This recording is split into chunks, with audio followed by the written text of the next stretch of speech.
I've already told you that I'm not walking back home in the afternoon, Richard. Laura hissed, back drinking a can of Coke as she leaned her arm against the lamppost tiredly. Richard growled at her remark as he crossed his arms frustrated. The bus is already taking way too long. We've been waiting here for what feels like forever, Richard said as he cried in a desperate voice. Laura sighed as she sat down on the bench. Maybe if it wasn't for your whining, the bus would still pick us up pronto, she said in a playful manner. The guy scoffed as he rolled his eyes boredly at her. Yeah, whatever.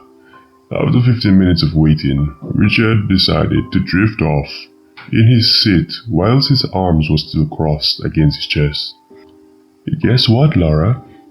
I'm taking a shortcut over there, the male said, finally standing up from the bench, pointing his thumb at a dark wood-like area behind him. Over the wire fence behind the bus stop, with multiple trees surrounding a certain path to follow along within the woodlands. Laura facepalmed at Richard Tellbill's idea of taking a shortcut through the dark woods. Richard, are you crazy? It's too dark in there.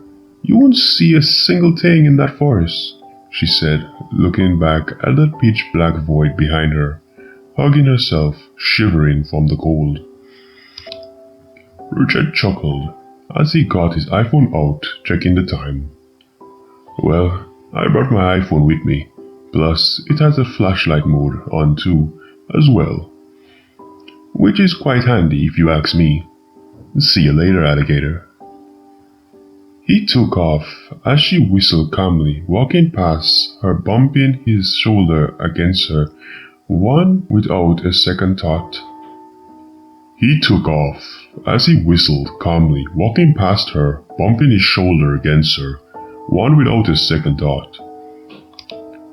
He quickly walked around the back of the bus stop towards the fence and climbed onto it. Laura sighed softly at his tactic, but then she followed him. Seeing that it was a waste of time to wait a few more minutes for the bus, she yelled back at him in response. Fine, I'm coming with you, Rich. Wait for me though. She threw her bag over the fence whilst the guy was still ahead of her, walking down the path with his hands in his pockets as he whistled peacefully in the dark. Laura quickly but carefully climbed over the fence and jumped down.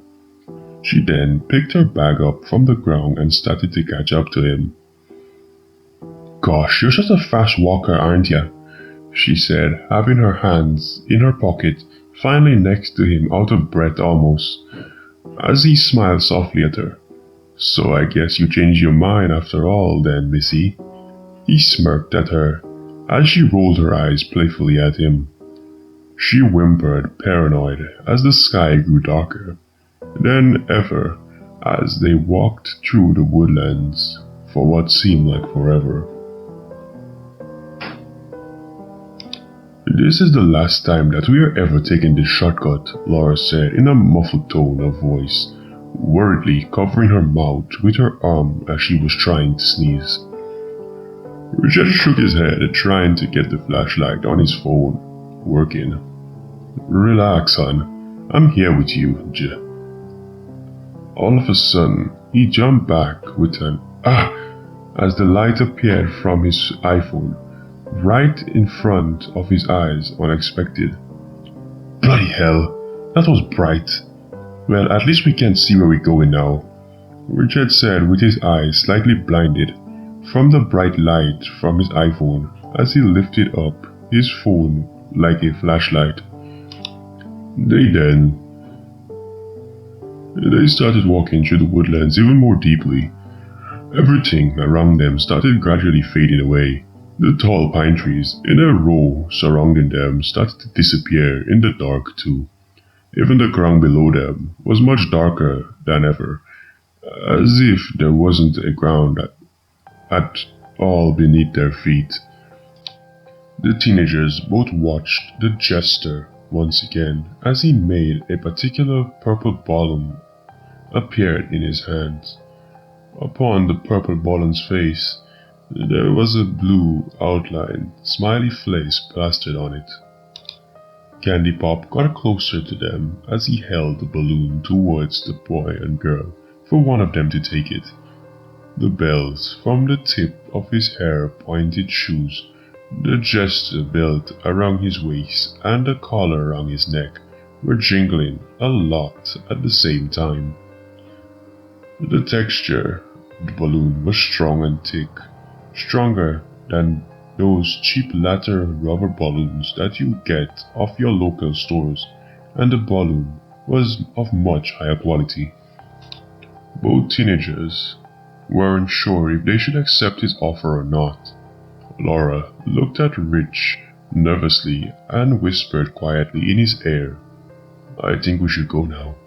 We don't have much time for this," she said quietly as she kept an eye on Candy Pop, holding the purple balloon, still insisting the offer to them.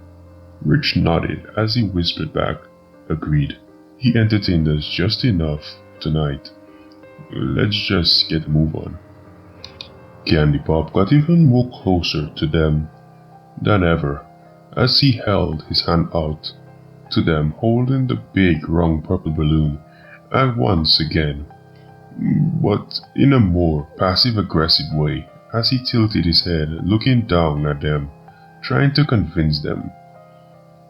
Instead, both of the rebellious teens just walked past him in a hurry.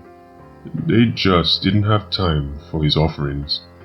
They hoped they wouldn't run into him ever again, not after they walked away from him abruptly.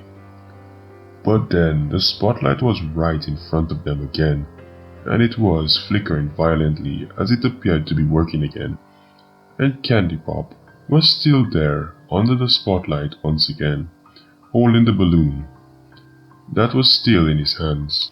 He looked disappointed with both of his arms crossed and shook his head as he offered the balloon to them again for the second time. At this point, both Richard and Laura felt anxious, as if they were running in circles and never ever left the place itself. The teenage boy gulped and sighed in a paranoid way. "Fine, we'll take your balloon then." Richard took the balloon from Candy Pop, making him feel satisfied and relieved at last. He observed Richard closely holding his balloon, and Laura smiled tiredly, rubbing one of her eyes. "It's a great balloon. I mean, how bad can it be?" Richard just shrugged and stared at it for a brief moment. Richard gripped the string of the balloon in his hand even more tightly as he felt lightheaded. Its dead blue smile upon its laxative face was idly staring at the boy with complete silence. He breathed heavily a bit, his best friend Laura staring at him worriedly all of a sudden. Hey, are you alright, Rich? Come on, let's just go home now." The guy still stood there in the same position as he held his head in complete agony. He then called out in a shanky voice to his friend, "Laura, don't feel so well." His words were cut off immediately as he slowly glared down at his feet. His eyes started to widen as he began to levitate off the ground with the balloon in his hands. As he looked back up at it fast, he tried to let go of it, but it was no use. He couldn't let go of the balloon. It was like a permanent magnet stuck against his hands. Meanwhile, Candy Pop was softly whistling in a calmful manner, shuffling his cards seemingly careless to the whole current situation now. "Laura, I think I'm floating away, help me. I can't let go of this balloon." She screamed in a panic and quickly grabbed his waist with her arms, her hands gripping the back of his jacket. "Hang on there, Richard, I'll try to pull you down," she yelled back, but then she couldn't let go of him either. She had to save him at all costs, no matter how dangerous the situation was. Laura shakily called out to Candy Pop for help, but he just stood there silently once again, being oblivious to the whole situation. Then he finally looked up at them flying away, waving goodbye with a wide grin plastered on his pale face. They both started to fly higher than ever above the ground now. Laura's legs were now dangling in the air as she kicked her legs a lot in mid-air, trying to find a way for Richard and herself to stop them from flying up into the pitch-black sky. But it was no use. They both screamed in horror as they were going even higher than before, far, far, far away from the ground below. The balloon started to get a speed boost as a gust of wind came by. They both looked down to see Candy Pop, but he was completely distorted and his image was out of focus too. However, the more they tried to look at him, the more they saw a clear, dark, tall, shadowy figure behind him on the floor, which had elongated devilish horns along the demonic-like tail that was wagging violently, almost in a stuttering, glitchy way. Laura gripped Richard's waist in fear even more tightly than before, almost about to fall down to her death as she dared not to look down, almost loosening her grip around his waist. "Where are we going? Higher and higher. This balloon was a trap, I knew it," Laura yelled loudly, panicking, her heart beating at a very fast rate. "How the hell do we stop this thing from flying now?" Richard cried out in horror, his heart beating at a very fast rate, making his whole chest hurt in agony. Suddenly, the two horrified, clueless best friends slowly looked up above themselves. They now saw a very bright light above them, growing brighter, brighter, and brighter, the wind intensifying itself as both of their messy locks of hair were flying all over the place. Multiple demonic whispers surrounded them both, and then a loud massive pop as the balloon popped like a firework in the sky. "Richard! Richard!" a female voice echoed in Richard's mind as he was still unconscious, unable to wake up, while still blacked out for a second, but then he slowly opened his eyes, adjusting to the bright light above him that slowly focused into his iPhone flashlight that Laura was holding right in front of his tired, sweaty face the whole time. Then suddenly, he tiredly saw someone else next to her, which was the bus driver, who looked concerned whilst the bus was stationary, with the open door with a few curious passengers looking out of the window from inside the bus at Richard sleeping, and obviously his friend Laura trying to wake him up. The bus driver cleared his throat awkwardly.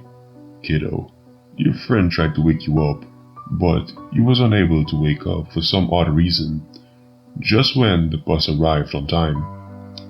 Richard sat up from his seat tiredly, rubbing his eyes. "What just happened? Did I fall asleep earlier?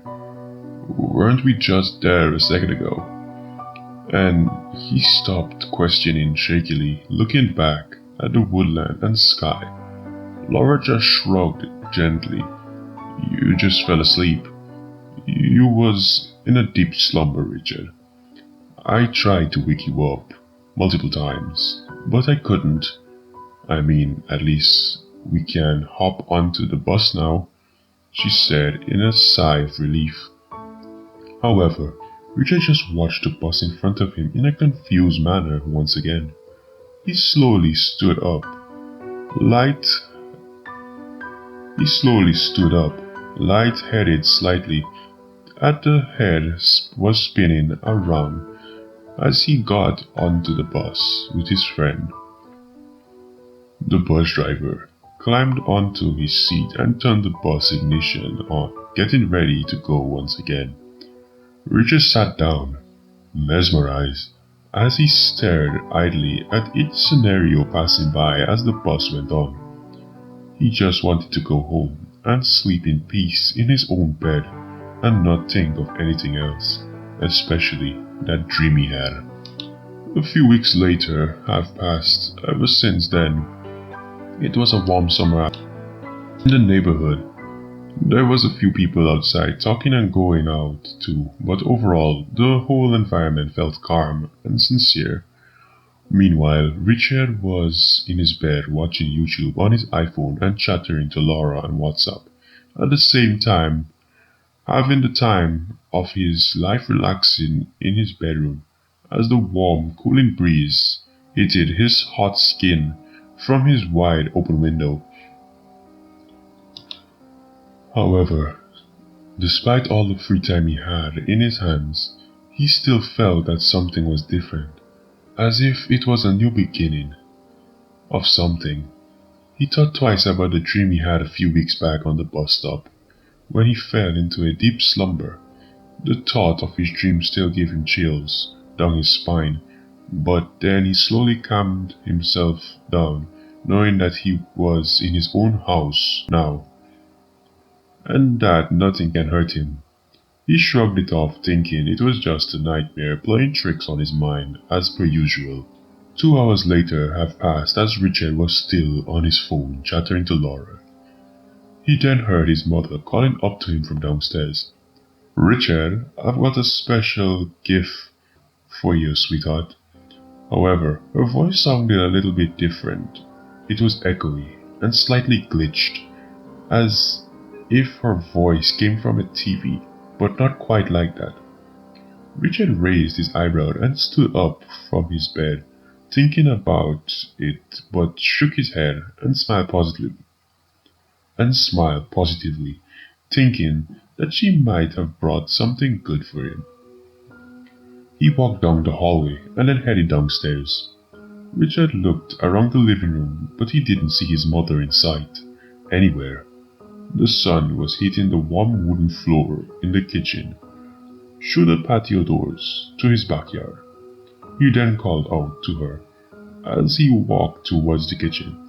"Mom, I'm here." He still saw no sign of her or even heard her voice. He assumed that she went shopping quickly, seeing as it was the weekend and that the shop would close early. But to his surprise, he felt a presence from behind him. He turned around and smiled to see her face again. "Oh, you're here, Mom." His mother smiled at him gently under her messy ponytail, the bangs slightly covering her eyes. She was also holding a present in her hands for him. "This is for you, son. I think you'll love it." Richard smiled happily and took the present from her, as he untied the ribbons, tearing off the wrapping paper as well.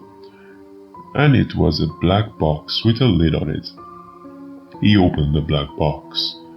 As he did that, his smile started to fade slowly, as if it was something purple and rubbery. His mother grinned at him sinisterly as her bangs started to move out of her sight. Her eyes had a slight purplish-red gleam to them.